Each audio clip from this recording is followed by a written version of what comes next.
welcome to my reaction commentary video for The Boys Season 3. This season is 8 episodes. I have not seen it before. This is a first watch. I watched the previous 2 seasons. I saw the first season twice, I believe, and the second season only once. I liked the first season better on first watch than I did on second watch, but I still liked it overall. I thought the first season was a good season.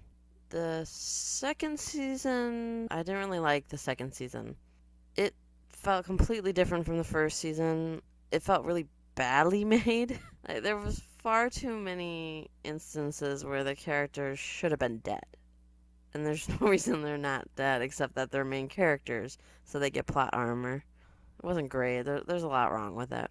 There were things in it I liked, so it's not as if I would go around saying, oh, the second season so bad, it's the worst thing I've ever seen. No, I wouldn't say that.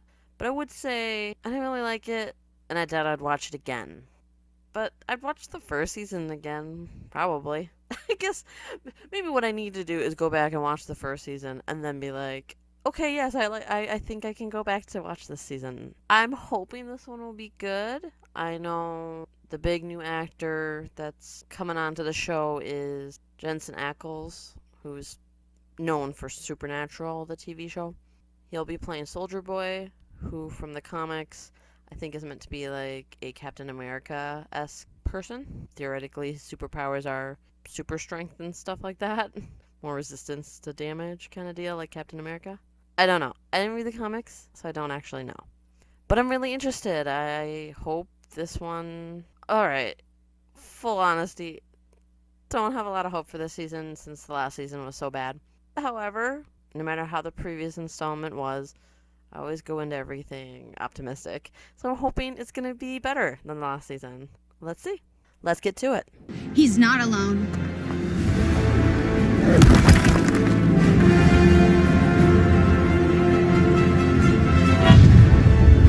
What? Can't let you guys have all the fun. Die, Untermensch. Grab the flash drive! Watching the recap of the previous season reminded me of how frustrated I was. I made it through the first few episodes fine in season 2, and then around whenever the whale episode happens, the 7 have Butcher and Huey and their group dead to rights. There's absolutely no excuse why that group wasn't killed or captured. Nothing. The way they just somehow get away is so silly. I still remember how afraid for them I felt. I was like, oh, this is exciting. What could possibly happen? How are they going to get out of this? And then it's just so manufactured and crap that, and it sets the tone for the remainder of that season. Season 2 is not a good season. If you disagree, I would like to hear your thoughts in the comments. Because while there might have been good things in it, there's just so much crap. Anyway, I was just reminded of that frustration watching the recap. And now here with the opening with one of their movies, I do think it's pretty funny. I enjoyed it. While I'm enjoying this episode so far, it's just reminding me of all the things I didn't enjoy. Such as resetting the status quo at the end of season 2 for the most part, where Starlight somehow gets back into the 7, which is ridiculous. Homelander stands down, which also feels ridiculous. The whole thing with Butcher and Homelander's kid, or his dead wife's kid, however you want to say that. I just remember there wasn't a lot good. And I'm being reminded of it because also A-Train somehow getting back into the 7 by the end of the last season. It's just, how? You physically can't do what you used to do anymore. That's the reason why you had to leave. How are you here? How is Starlight here? Nothing makes sense already at the start of this season. But don't worry.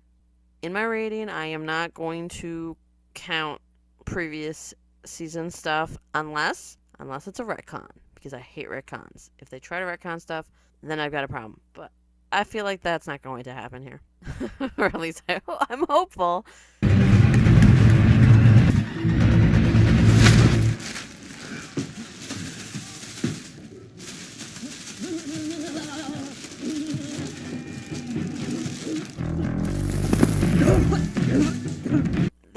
this miniature guy who the power he has is that he can turn really tiny. I presume this is an Ant-Man play, unless he existed first. I don't know when The Boys came out, the comics, I mean. So, presumably, if Ant-Man existed already, it's a play on Ant-Man. Otherwise, it's just its own size of a bug or so. The guy can shrink down. And weirdly, he uses this power for sexual things, seemingly exclusively. He seems to know exactly how to kill people by jumping inside their bodies and then turning back into his full size, which also can happen by accident, which happens to someone that he's... I'm not sure if it's the weirdest sex scene I've ever seen, but it's definitely got to rank up there. In the episode so far, we've seen Butcher and the group are now working for Huey, it looks like. At the end of season 2, he went to work for the government or some special organization that is tasked with keeping people with superpowers in check, as far as I recall. So that's what Huey's up to. He's publicly dating Starlight. Pretty funny moment where he accidentally bumps into Homelander when he's backing up, and this is just the look on his face and Homelander's face. Huey is still Huey. He is extremely intimidated by a guy who could just flick a finger and kill you, which makes sense. You should probably feel that way. Butcher's Butcher. He's a dick. He's not great. He's a really unlikable character. But he does have his moments, which is why I kind of wish he wasn't written so unlikable, because when he's likable, he's really likable and funny and entertaining. Although I think in the comics he was a jerk too, so it's true to the comics if that's the case. Correction, when I say comics, I mean graphic novels. The Boys is or was a graphic novel series, and they just did a photo shoot type red carpet kind of thing after the movie premiere for that superhero movie. I'm blanking on her name, but the Nazi chick. She was discovered as a Nazi chick. Yeah, so the movie was her being the villain, except of course it was an actor playing her as the villain against the Seven. Ooh. Speaking of the Seven, I wonder if we're going to see the Deep. He had nothing to do in the previous season, which is pretty disappointing. Because he has potential, since he's such a scumbag in the first season. He has a lot of potential to grow and become interesting. Or he could just not, and then barely be in it. Either way. I'm asking him. I'm asking you. I don't know. I don't know. But I'm a nobody compared to you. It's crazy. Stupid. Sorry. Good to see you.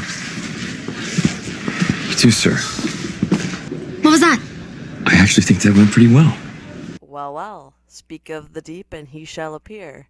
He shows up when they're going to be on TV. He has a interview or something on the news station for a book he wrote on how he escaped the cult from the previous season, which hopefully we don't see any more of the cult from the previous season, because that was weird. So yeah, great interaction there. And right when I was just saying, I don't know if the Deep's going to be in this or not, probably, but I hope they actually do something with him, which has yet to be determined. He's clearly still trying to get in to the Seven. And Homelander, there's obviously a time skip. I can't recall if they said or not. Sorry, my bad if they did. But there's clearly been a time skip of at least some months. This is not going to go well. Homelander's not... It's never going to last. Homelander would never let something like blackmail keep him from being who he is forever. No way. We see Butcher is taking care of, no, he's not really taking care of his wife's and Homelander's kid, but he comes and visits, and they seem to have a good relationship, which is surprising since at the end of the previous season, he looked like he would rather kill the kid than anything else. And as far as I can tell, he's doing this for his dead wife, and that's it. Or maybe he's starting to care after doing it. Who knows? I'm not sure what they're gonna do with the kid, if anything. I don't really care about the kid, but if they could come up with some interesting storylines, I wouldn't mind it. If they shelve him too, that's fine. And the only other thing we really saw was things seem to be going well for everyone for the most part. especially Huey, who is working for, it's basically like an FBI for superpower people. He seems to be doing really well. He seems very happy. So again, are we waiting for the other shoe to drop? Let's see. Trustworthy image to the company when we needed it the most, which is why the board wants to make you co-captain of the Seven. What?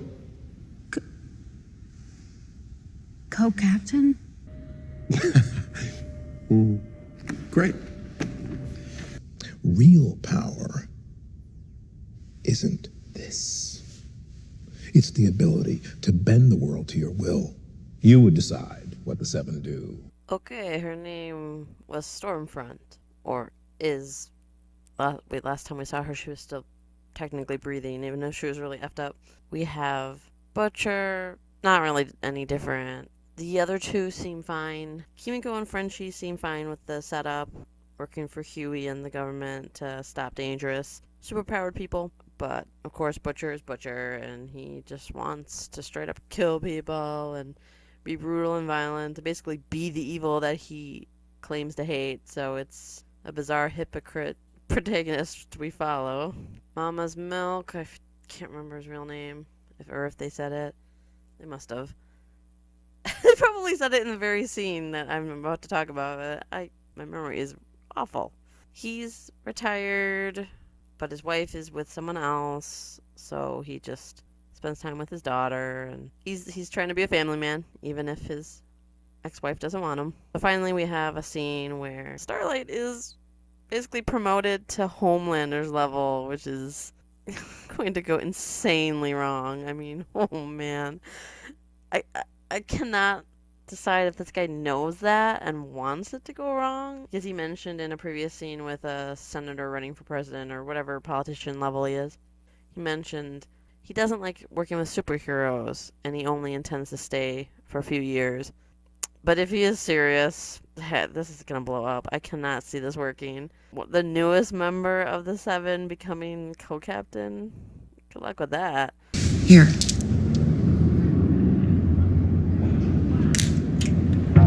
What's this? It's temp fee. One shot makes you a soup for 24 hours. I mean, they think it's still an R&D. And what makes you think that me, of all people, would want to turn into one of you? This is our best chance to kill Homelander. Excessive sex scenes and the use of the F word does not make your show edgy. There's a lot of that in this episode. It feels like it's just there for the shock factor or something. It's unnecessary and I don't care. It's really odd. Somebody's got a sixth sense of what they want to see on the screen. But anyway, so we have Maeve kind of acting as a go-between for Butcher and the Seven, or rather spying on the Seven, and they're plotting to find a way to kill Homelander. And she gave him 3 doses of an experimental compound V that can temporarily give someone powers for 24 hours. It's still in research and development, so it may not work. Knowing the show, it's going to work, and we'll probably see Butcher with powers for a bit. Feels hypocritical that he would use powers when he hates people with powers so much. But then he's very desperate and has a hate boner for Homelander. So, there's that. Huey's great life didn't last very long. Before we got to the end of the episode, which is the scene with Huey, we have a scene with Butcher and Homelander. Homelander comes to see him, and pretty much they both admit that they're sick of the way things are, and they'd rather just duke it out, have it out. One man left standing kind of deal. So it didn't really tell us anything new, but alright. And then with the Huey scene, one other thing was with MM, it shows that he has a whole closet full of articles about soups and all that. So he's still in it, even though he retired, supposedly. Which isn't surprising, because otherwise why would they keep showing him? If he was retired, they wouldn't bother. He's obviously going to come back in at some point. But with the scene with Huey, he finds out, okay, my boss isn't who she says she is. She's the one who can explode people with her mind powers. Great. Huey is back to being, well, he never really stopped being Huey. They did say at one point it's been a year. So he did spend a year feeling like he'd finally gotten his life together, and now he's messing up with Starlight, messing up with, well, not really messing up, but his life is about to become messed up. And the rating for this episode, I'll give it a 10. There wasn't really anything wrong with it, aside from the excessive gore and sex scenes and nudity and all of that. It's all very unnecessary, but this show is clearly trying to make a statement, being like, ooh, aren't we cool? We show close-up gore and we linger on the shot. I'm not going to downgrade it for it unless it continues throughout the season, I suppose, and feels intrusive. That's the only way I'd let it affect the rating. For now, it's fine. It was all brief enough, although it was still a lot. It's an hour episode, and there were many scenes. I suppose if every episode, or almost every episode, is like that, then I'll let it affect the rating. But for now, I'm not going to let it affect the rating. And I say it's a 10. That seems fair. It's a good table-setting episode. We see where everybody's at, where everybody could potentially go. There's enough intrigue, and I am looking forward to that next episode. Thank you for watching, and remember to stay entertained.